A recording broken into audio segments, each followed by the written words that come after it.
Muy bien. Vamos al segundo libro de Crónicas, capítulo 36. Segundo libro de Crónicas, capítulo 36.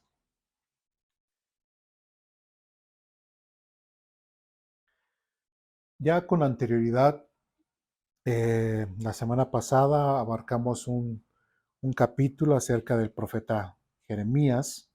Hoy vamos a regresar a lo que es la narración histórica de los reyes o del rey que vamos a ver el día de hoy. Eh, Igual vamos a ver otros textos en Jeremías, pero nuestro texto principal va a ser este.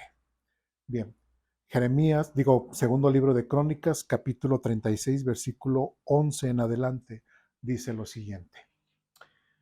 Sedequías tenía 21 años cuando subió al trono y reinó en Jerusalén 11 años.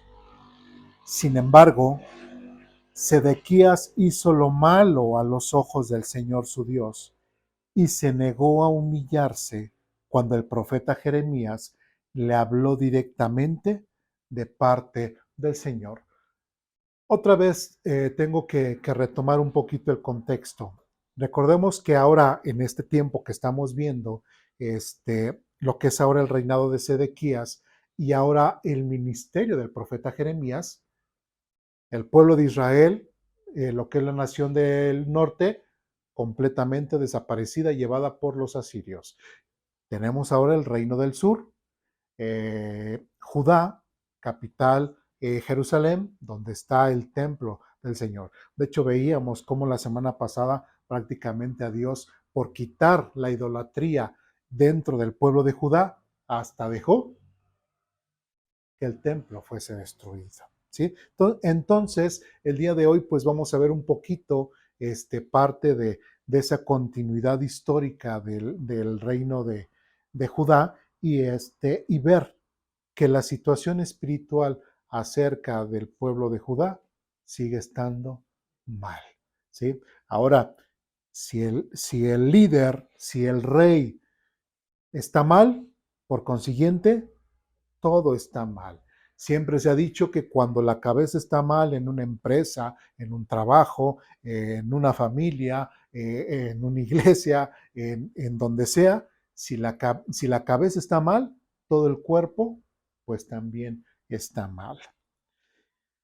Y Sedequías, cuando empezó a reinar, tenía 21 años, y cuando dice el trono y reinó en Jerusalén 11 años. Entonces, de 21 a más 11, 32 años. Realmente era un rey muy, muy, muy joven. ¿Sí? ¿Tenía sabiduría? Pues a lo mejor no. Tenía mucha inteligencia para llevar a un buen orden al reino. No, espiritualmente estaba peor. Entonces, realmente el rey Sedequías no tenía mucho de dónde echar mano para decir, vamos adelante con tu reinado. Solamente duró 11 años. Vamos al libro de Jeremías, capítulo 34. Recordemos que dice, hizo lo malo a los ojos del Señor su Dios y se negó a humillarse cuando el profeta Jeremías le habló directamente de parte del Señor. Vamos a Jeremías, capítulo 35.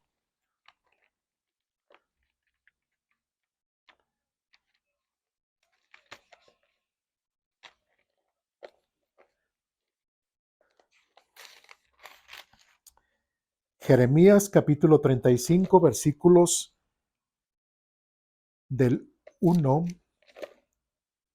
perdón, Jeremías 34. Jeremías 34 del 1 al 5.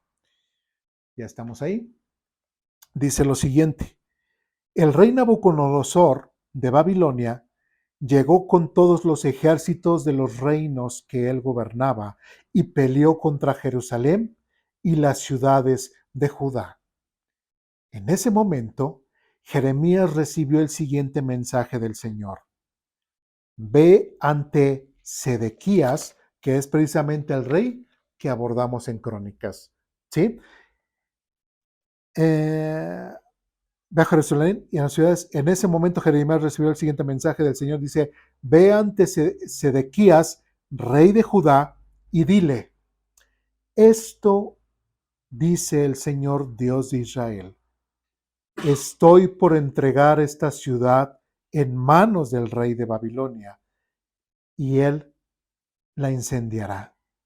No escaparás de sus garras, sino que te tomarán cautivo. Te llevarán ante el rey de Babilonia y lo verás cara a cara. Después serás exiliado a Babilonia. Regresamos a Segundo de Crónicas, capítulo 36.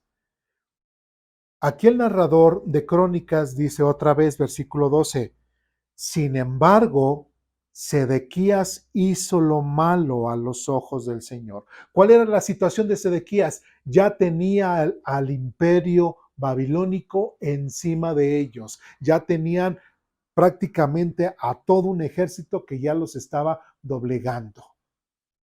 ¿Sí? Ya estaban a sus puertas. Y Dios le manda al profeta Jeremías que le dé este anunciamiento. Decirle, te van a vencer y te van a llevar exiliado a Babilonia.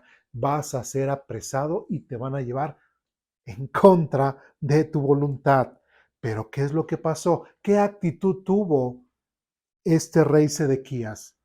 Se humilló ante Dios, buscó a Dios, como otros reyes que fueron ahí más o menos, que sí buscaron a Dios. ¿Hizo eso Sedequías? No, dice, sin embargo, versículo 12 nuevamente, sin embargo, Sedequías hizo lo malo a los ojos del Señor, su Dios. Y después dice, y se negó a humillarse cuando el profeta Jeremías le habló directamente de parte del Señor. Sedequías tenía una gran oportunidad de poder salvar a su reino. ¿Sí? Sedequías tenía la gran oportunidad. ¿Por qué? Porque Dios estaba dirigiendo a él a través de Jeremías. ¿Sí? Siempre nosotros debemos entender, siempre Dios quiere que nosotros, aún en el preciso momento, podamos nosotros reconciliarnos con Él. Siempre Dios va a buscar la forma y siempre se va a acercar a nosotros para que nosotros podamos arrepentirnos, podamos cambiar nuestra forma de pensar, nuestra forma de sentir y volvernos a poner a cuentas con Dios.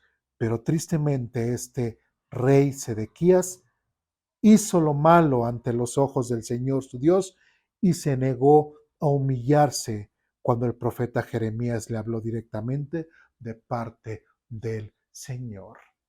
Y tristemente no solamente Sedequías pudo haber, ha tenido esa actitud. Lamentablemente podemos hablar inclusive hasta de nosotros mismos, como a veces cuando escuchamos una enseñanza o una predicación o nosotros en nuestra lectura podemos ver que hay cosas que nos incomodan. Hay cosas que a lo mejor no nos agradan mucho en la Biblia, pero sí nos afectan mucho directamente a nosotros y cosas de las cuales nosotros tenemos que cambiar. ¿Y por qué no las cambiamos o por qué no dejamos que Dios obre en nuestras vidas? Porque no nos humillamos a Dios, ¿sí? Porque somos altaneros, somos egoístas y preferimos seguir viviendo nuestra vida, ¿sí? Como nosotros queramos y lejos de la voluntad de Dios. Cuando Dios, y lo tenemos bien comprobado con la Biblia, con muchos casos, con muchos ejemplos que hemos visto y seguiremos viendo que el orgullo y el egoísmo de las personas es una gran muralla, es una gran pared en la cual no dejamos que la voluntad de Dios pueda llegar a nuestra vida.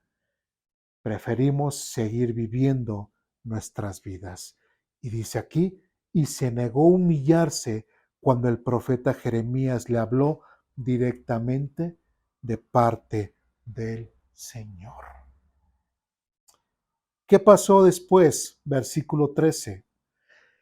También se rebeló contra el rey Nabucodonosor, a pesar de que había hecho un juramento de lealtad en nombre de Dios. Vamos nuevamente al libro de Jeremías, capítulo 34.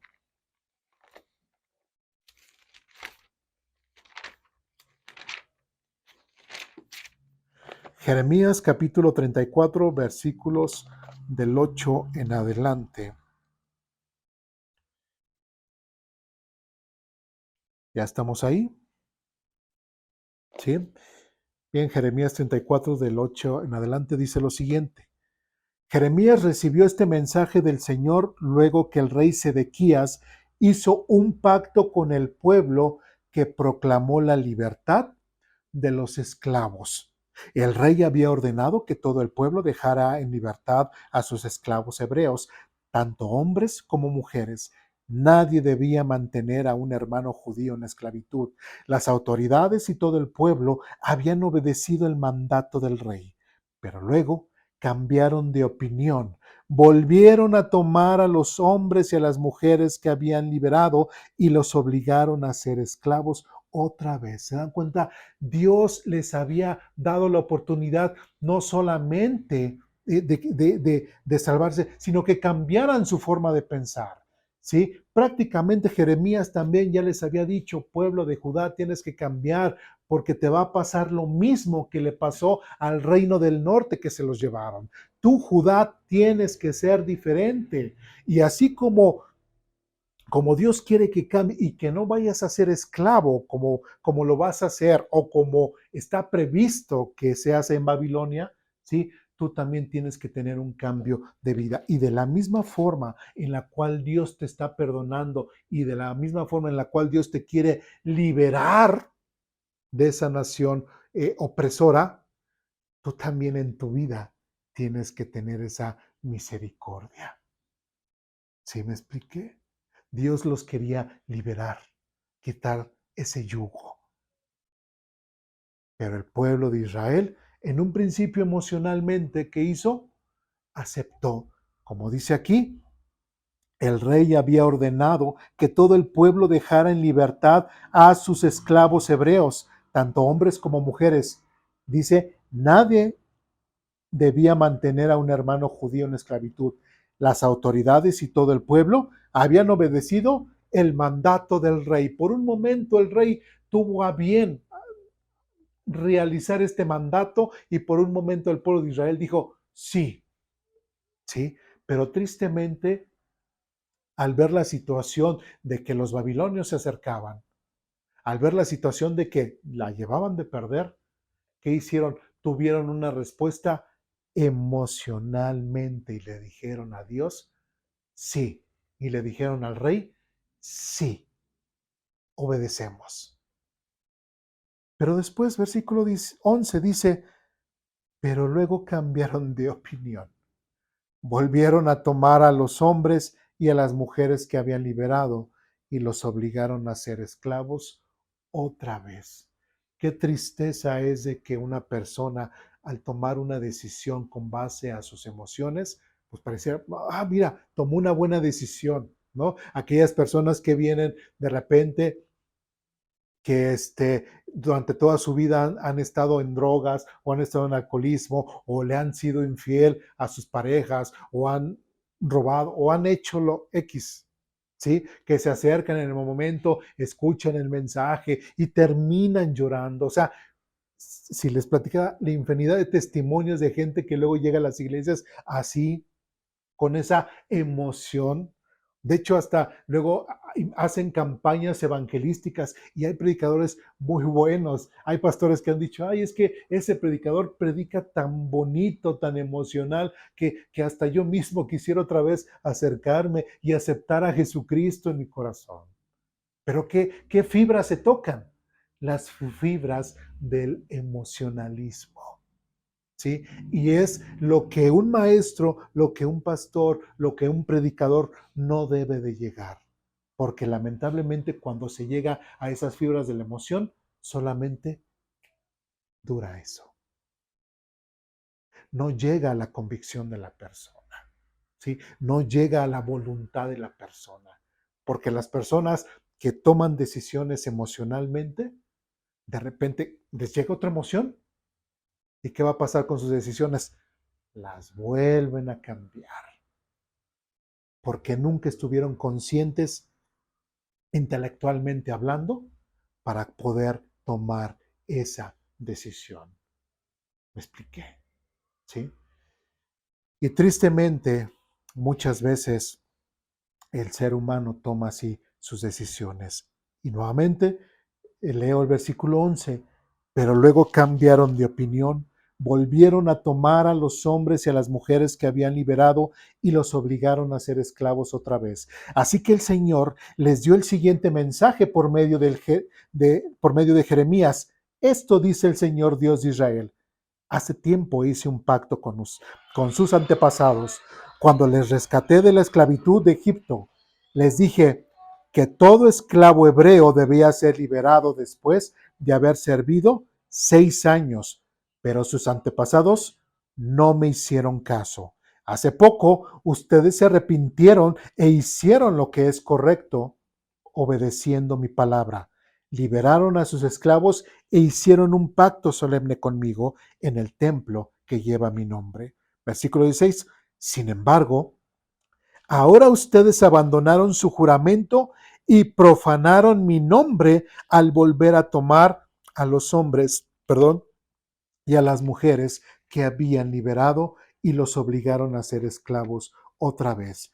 Por lo tanto, esto dice el Señor, ya que ustedes me han desobedecido al no poner en libertad a sus compatriotas, yo los pondré a ustedes yo los pondré a ustedes en libertad para ser destruidos por guerra, enfermedad y hambre. Serán objeto de horror para que todas las naciones de la tierra, puesto que rompieron las condiciones de nuestro pacto, los partiré en dos, tal como ustedes partieron el becerro cuando caminaron entre las multitudes para solemnizar sus votos. Versículo 19.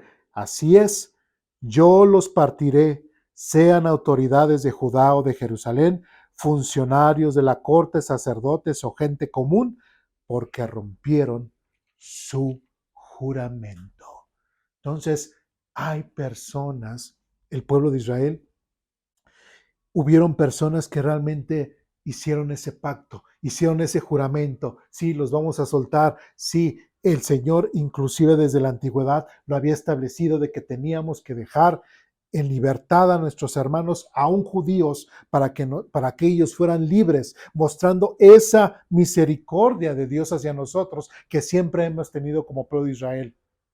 Pero lamentablemente el pueblo se olvidó de Dios. Lamentablemente el pueblo se olvidó de ese pacto que Dios había hecho. Y lamentablemente eso es muy parecido a lo que el Señor Jesucristo anunció o habló acerca de la parábola del sembrador. ¿Sí? Muchos, el sembrador lleva la semilla y cae en diferentes tierras. ¿Sí? Y la tierra que no llegó a profundidad, digo, la semilla que no llegó a profundidad y que estuvo ahí entre la tierra o no llegó lo suficiente abajo de la tierra, ¿qué fue lo que pasó con esas personas? Dice Jesús, en cuanto empiezan a tener los conflictos de la vida, se olvidan y regresan al mundo. O simplemente se olvidan de esos pactos o de su palabra. ¿Cuánta gente se ha olvidado de ese Jesús que alguna vez escuchó y que le dijo sí, pero por emoción? Sí, y no realmente porque hayan querido pactar con él. Sí, por eso es bien importante y Dios se da cuenta muy bien cuando una persona se acerca a él de una forma honesta, de una forma verdadera. Porque cuando lo hacemos de una forma emocional, no tiene profundidad. Y cuando realmente tenemos que mostrar eso, que según hemos escuchado, que puede ayudarnos en nuestra vida espiritual, que puede ayudarnos en nuestra forma de vivir con Dios, solamente fue emocional y nos olvidamos completamente. ¿Sí? Aquí somos una cosa y allá somos otra cosa. En la semana, no tanto que obligué a mis hijos, pero normalmente eh, en las comidas o en las cenas, bueno, lo hacemos juntos y vemos algo, ¿no? Y me acordé de una película muy viejita que se llama A Medias Tintas. No sé si la ubican, está en YouTube, la pueden buscar. No la recomiendo que la vea gente no creyente, sino más bien es una película dirigida para personas dentro de la iglesia, porque habla acerca de todas las situaciones de la iglesia. Habla acerca de los hijos del pastor, cómo se comportan, de los hermanitos dentro de la iglesia, de infinidad de situaciones. Y aunque era viejita y mis hijos ya ahorita salvos, gracias a Dios, y ahorita con el tema aquí de la iglesia y todo, pues bueno, ellos expresaban que les gustó la película, o sea, no tanto, o sea, no tiene un gran presupuesto como Avengers o algo así, es una película mexicana, creada por mexicanos, van a ver ahí a muchos actores mexicanos completamente muy conocidos, pero participaron en esta película, pero los temas que abarcaron sí son para que en una iglesia, al ver esta película, o sea, invita a la reflexión. ¿Sí? Porque en esta película habla de muchos de los personajes, y les faltó, de muchos de los personajes que nos podemos encontrar dentro de una iglesia, ¿sí? Y igual hasta algunos, caray, yo me parezco a ese, ¿no? O, caray, pues tal hermano se parece a ¿no? O sea, van esos, pero lamentablemente en esta película plasma mucho lo que es la emoción o el emocionalismo de las personas dentro de la iglesia. O sea, a tal nivel plasma esta película que inclusive hay una joven que según es cristiana, dice desde que nació. Cuando le preguntan, bueno, ¿y tú desde cuándo eres cristiana? Dice, ¿cómo que desde cuándo? Y pues yo nací, mis papás siempre han sido cristianos, yo nací en iglesia cristiana, digo, doy de cuna cristiana y pues soy cristiana. O sea, y eso sí se ha dado dentro de iglesias cristianas, ¿sí? Sobre todo, por ejemplo, en el caso de algunos misioneros o algunos pastores que sus hijos llegan a ser bautizados, ¿sí? A muy temprana edad, 8 o 9 años. Pero ya llegan los 23, 22 y luego se dan cuenta de que esos jóvenes, es que realmente yo nunca he creído en Jesucristo.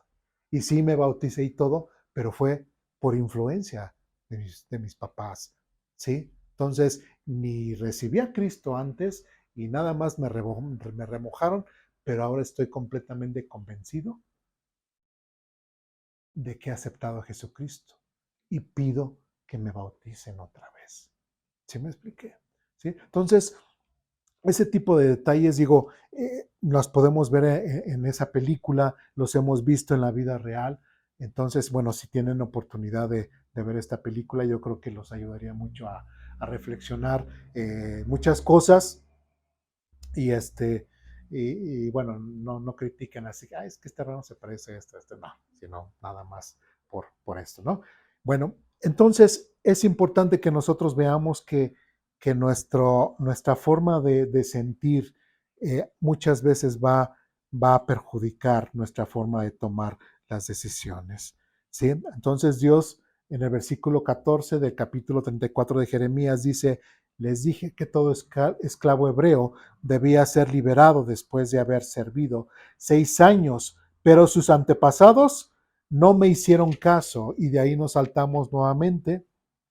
Versículo 17 dice, por lo tanto esto dice el Señor, ya que ustedes me han desobedecido al no poner en libertad a sus compatriotas, yo los pondré en libertad a ustedes para ser destruidos por guerra, enfermedad y hambre. ¿Sí?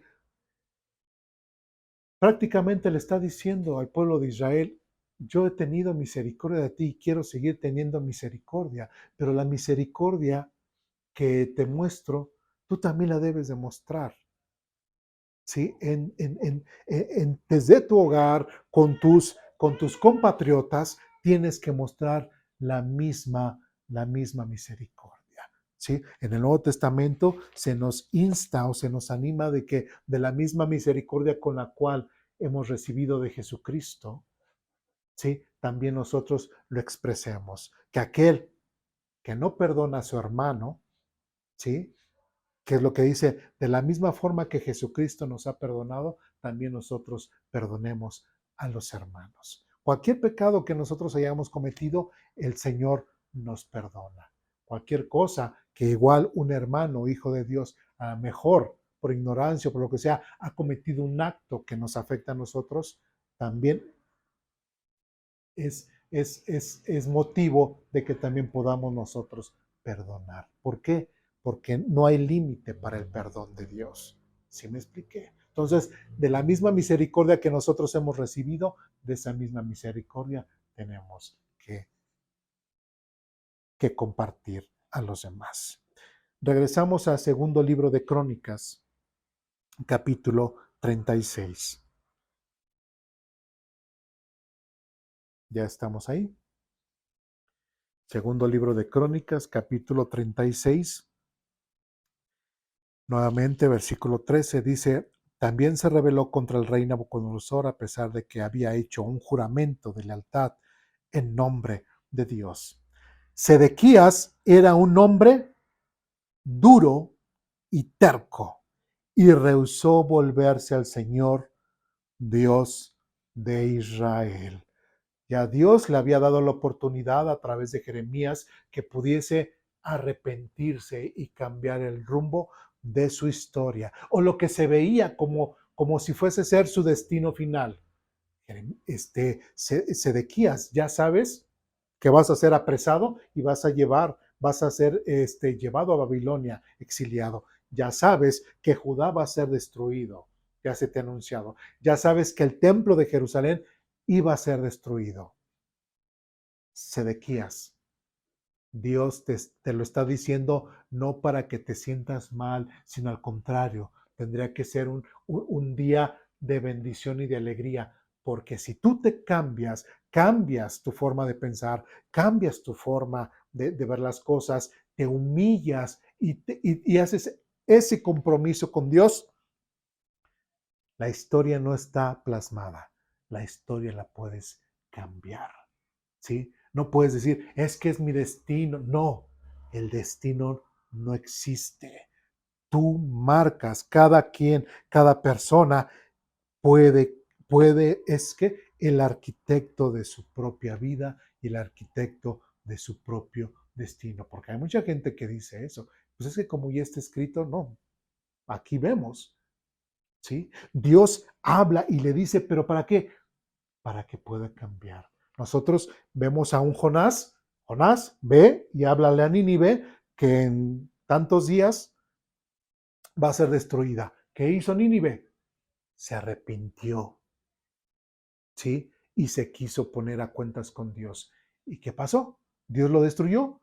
No, cambiaron su destino. ¿Pero por qué? Porque ellos se humillaron y se comprometieron con Dios. Entonces, ¿por qué Sedequías dejó que este anunciamiento en contra de él llegase a conclusión? Porque Sedequías era un hombre duro y terco y rehusó volverse al Señor, Dios de Israel. Sí, inclusive veíamos con anterioridad un pasaje en Isaías donde dice, no seas como el mulo de terco, prácticamente no seas como los animales tercos que no entienden, ¿sí? No sean de esa forma. Y Sedequías era un hombre duro y terco y rehusó volverse al Señor, Dios de Israel. ¿Sí? Asimismo, versículo 14, asimismo todos los jefes de los sacerdotes y el pueblo se volvieron cada mes más infieles, siguieron todas las prácticas paganas de las naciones vecinas y profanaron el templo del Señor que había sido consagrado en Jerusalén. Ya sabían lo que les iba a acontecer porque se les había dicho a través del profeta Jeremías. Ya sabían que ellos iban a ser exiliados. Pero ¿qué actitud tomaron ellos? Una actitud de soberbia. Endurecieron su corazón y se entercaron. Eh, y ese tipo de emoción, en lugar de ayudarlos, les perjudicó y solamente lo que hicieron fue realizar más prácticas paganas, ¿sí?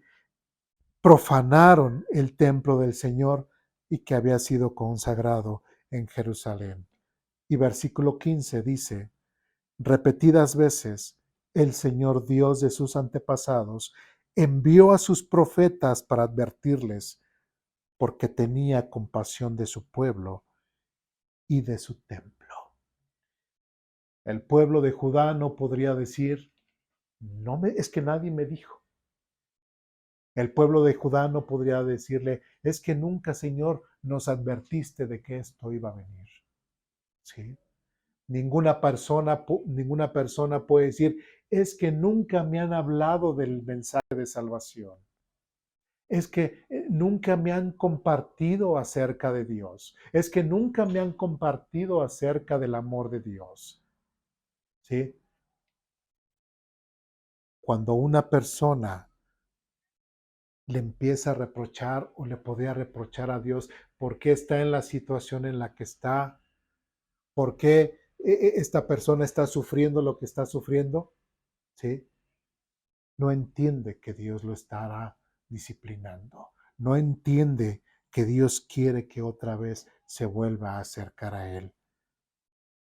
Y nuevamente, versículo 15, repetidas veces el Señor, Dios de sus antepasados, envió a sus profetas para advertirles, porque tenía compasión de su pueblo y de su templo. Todas las acciones que Dios hace en contra de Israel, en contra de Judá o en contra de nosotros, por decirlo de una forma, siempre va a ser con la emoción o el sentido de mostrarnos su amor. ¿Sí? Inclusive en la disciplina, nosotros como padres, cuando disciplinamos a nuestros hijos, lo hacemos porque los amamos, no porque no los amamos. ¿Sí? Inclusive en Proverbios dice que todo aquel que no disciplina a su hijo, lo aborrece y lo desprecia. ¿Sí? Porque no le interesa, bueno, si se porta así, ya, déjalo. ¿Sí? Pero no, ese muchacho o esa muchacha tienen que entender que lo que hicieron estuvo mal y se le tiene que disciplinar. Tiene que entender que la consecuencia de sus malos actos tiene un resultado, ya sea positivo o negativo, conforme a sus actos. Entonces, Dios hace lo mismo con su pueblo Judá. Y dice, porque tenía compasión de su pueblo y de su templo. Versículo 16.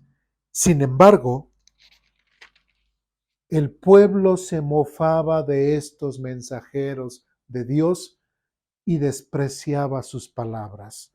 Se burlaron con desprecio de los profetas hasta que el enojo del Señor no pudo ser contenido y ya no se podía hacer nada. Tristemente, el pueblo de Judá no entendió que Dios les estaba mostrando su amor y que les estaba diciendo, arrepiéntete, cambia tu forma de pensar, cambia tu forma de vivir, aléjate de las cosas que me molestan, aléjate de las cosas que te hacen daño como nación y que rompen la relación entre ti y mí, entre tú y yo, ¿sí? Hagamos las paces, prácticamente Dios estaría diciendo, hagamos las paces, o como dice otra frase en Isaías, arreglemos este asunto entre tú y yo. Pero lo triste es de que siempre Dios es el que se acerca, ¿sí? Y el hombre orgulloso, el hombre realmente sintiéndose empoderado, simplemente se da el lujo de despreciar a Dios. Hay una pintura muy famosa de Miguel Ángel, bueno, que está, y está el clásico Dios de los dos dedos, ¿sí se acuerdan? Dios está así completamente con el dedo estirado y el del hombre, el último falange, está nada más para hacerle así. En la pintura, pues nada más está así. Entonces Dios tratándose de estirar para tocar el hombre y reanudar esa relación, y el hombre lo único que tiene que hacer es esto. ¿Qué muestra esa pintura? La arrogancia, la altivez del hombre. Dios queriéndose acercar al hombre y el hombre se da el lujo de despreciar a Dios. Como dice aquí, se mofaban de esos mensajeros de Dios y despreciaban sus palabras. Mismo Dios le decía a Jeremías, es que Jeremías, no te están rechazando a ti, me están rechazando a mí cuando tú les hables. ¿Sí? No es a ti, sino es a mí, porque tú eres portador de mis palabras. Dice, y Dios, y despreciaba sus palabras, se burlaron con desprecio de los profetas hasta que el enojo del Señor no pudo ser contenido, ya que no se podía hacer nada. ¿Sí? Entonces, igualmente nosotros, dice la Biblia que nosotros somos embajadores y llevamos la palabra. Y si yo pregunto, ¿alguna vez se han burlado de usted o de nosotros cuando llevamos la palabra del Señor? Sí, sí. Eh, en algunos ayeres, en algunos ayeres, cuando lo hemos hecho en el metro, que hemos ido y otros hermanos, en lo que uno está compartiendo el evangelio, gritándolo y están dando folletos, hay mucha gente que se burla, ¿sí? O hasta agarra el folleto y lo rompe delante de uno y nos lo avienta, ¿sí? Cuando se ha hecho en las calles, de la misma forma. Cuando se ha hecho de ir de puerta en puerta, también hay mucha gente que se burla y nos desprecia. Y como dice aquí, y despreciaba sus palabras, se burlaron con desprecio de los profetas hasta que el enojo del Señor no pudo ser contenido y ya no se podía hacer nada. En otras palabras, Dios tiene un límite, ¿sí? Dios tiene un límite con las personas y mientras más rechacen la voluntad de Dios, mientras más rechacen la palabra de Dios y que digan, ahí viene otra vez Eduardo. Ay, a ver, Eduardo, a ver, dinos, a ver, háblanos de la palabra de Dios. Ah, sí, ajá. Ah, muy bien, ok, ya, vamos a hacer otra cosa. O sea, ese tipo de burlas, ese tipo de acciones, ¿sí? Y ese tipo de cosas dice, y hasta que el enojo del Señor no pudo ser contenido. Dice, y ya no se puede hacer nada. Hay un límite con las personas y Dios no va a estar, aunque Dios sea eterno, no va a estar toda la eternidad esperando a que una persona se convierta. ¿Sí? ¿Qué decíamos? Bueno, ¿qué veíamos en Isaías con respecto a Israel?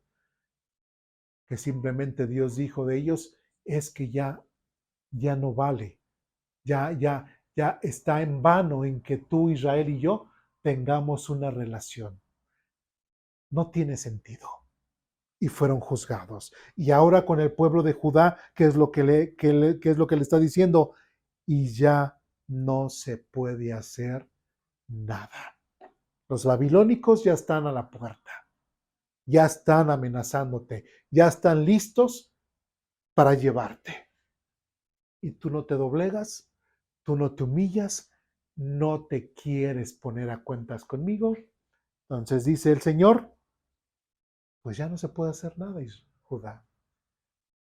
Tú no quieres nada conmigo, me desprecias completamente, entonces no hay nada que yo pueda hacer. Tú no quieres hacer nada conmigo, no quieres restablecer nuestra relación, no hay nada que hacer. Y sufre las consecuencias de tus actos y de tus malas decisiones. Versículo 11, dice, 17, perdón, dice lo siguiente. Entonces el rey mandó al rey de Babilonia contra ellos. Los babilonios mataron a los hombres jóvenes de Judá y los persiguieron incluso dentro del templo. No tuvieron compasión de la gente y mataron tanto a los jóvenes como a las muchachas, a los ancianos y a los débiles. Dios los entregó a todos en manos de Nabucodonosor. El rey se llevó a Babilonia a todos los objetos grandes y pequeños que se usaban en el templo de Dios y los tesoros tanto del templo del Señor como del palacio del rey y de sus funcionarios. Versículo 19. Luego su ejército quemó el templo de Dios, derribó las murallas de Jerusalén, incendió todos los palacios y destruyó por completo todo lo que había de valor. Versículo 20, se llevaron desterrados a Babilonia a los pocos sobrevivientes y se convirtieron en sirvientes del rey y sus hijos hasta que el reino de Persia llegó al poder. Y así se cumplió el mensaje del Señor anunciado por el profeta Jeremías. La tierra finalmente disfrutó de su tiempo de descanso y quedó desolada hasta que se cumplieron los 70 años, tal como el profeta había dicho. Dios permitió que Judá recibiera ese mal que les había anunciado. ¿Por medio de quién? Por el profeta Jeremías, que inclusive anunció que iban a estar 70 años. Y ahí dice en versículo 20, solamente ligando a otro acontecimiento, dice, se llevaron desterrados a Babilonia a los pocos sobrevivientes, y se convirtieron en sirvientes del rey y de sus hijos. Y nosotros podemos recordar a quién fue llevado, a un profeta, Daniel, ¿sí? Que posteriormente lo vamos a ver. Aquí vemos ese acontecimiento, aquí vemos cómo profeta Daniel también fue llevado y que era, como dice aquí, y de los pocos sobrevivientes, ¿sí? Y se convirtieron en sirvientes del rey y sus hijos hasta que el reino de Persia llegó a su poder. Entonces, algo que tenemos que reflexionar es eso, y creo que lo hemos visto muy repetidas ocasiones en estas últimas semanas, cómo Dios se acerca otra vez para volver a tener esa buena relación con su pueblo Israel. Y Israel, ¿qué es lo único que hace? Desprecia las palabras de Dios, rehúye al consejo de Dios, lo ignora. ¿Y Dios qué tiene que hacer? Deja que ellos sufran las consecuencias de sus malos actos. Ahora nosotros podríamos decir, nos podemos sentir muy hijos de Dios, lo que sea, pero también si nosotros llegamos a cometer actos que realmente no son agradables para Dios, Dios nos va a disciplinar como hijos amados. Y si no nos arrepentimos, si no buscamos a Dios, simplemente va a dejar que suframos las consecuencias. ¿Sí? Ahora igual, cuando alguien ha escuchado el mensaje de salvación y lo ha hecho de una forma hasta interesada, ¿sí? O emocional, ¿sí? Porque tristemente han llegado personas a las iglesias que han dicho, ¿y aquí no ayudan? ¿Sí? Y yo acepto a Jesús, ¿no? Y aquí ayuda, ¿no? Entonces, ¿de qué forma lo están haciendo? De una forma interesada, ¿sí? Pero tristemente, Dios que conoce los corazones se da cuenta de las intenciones y deja y permite que la gente viva las consecuencias de sus malas acciones. ¿Por qué? Porque la gente no es honesta. La gente no es verdadera con Dios. La gente rehúye a Dios. ¿Sí? Nosotros entendemos claramente el porqué de qué nos salvó el Señor Jesús, de qué nos está librando. Cada vez que se nos comparte el mensaje de salvación, podemos entender, ¿sí?, de qué nos está salvando Dios. Pero simplemente mucha gente que dice, no me interesa, no lo quiero, ¿sí? Yo seguiré los dogmas, yo seguiré lo que yo quiero hacer.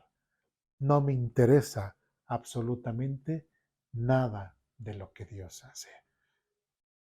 Y que no sea la consecuencia como sucedió aquí con Judá, que Dios diga en nuestras vidas o en las vidas de los demás o de nuestra familia, que ya no tengo nada que hacer con ellos. ¿Sí? O como veíamos la semana pasada, que le decía a Jeremías, Jeremías, ya no ores por este pueblo, ya no ores, no te voy a escuchar, porque ya no hay nada que hacer con ellos. ¿Dudas, preguntas, comentarios, reclamaciones? Oremos para terminar.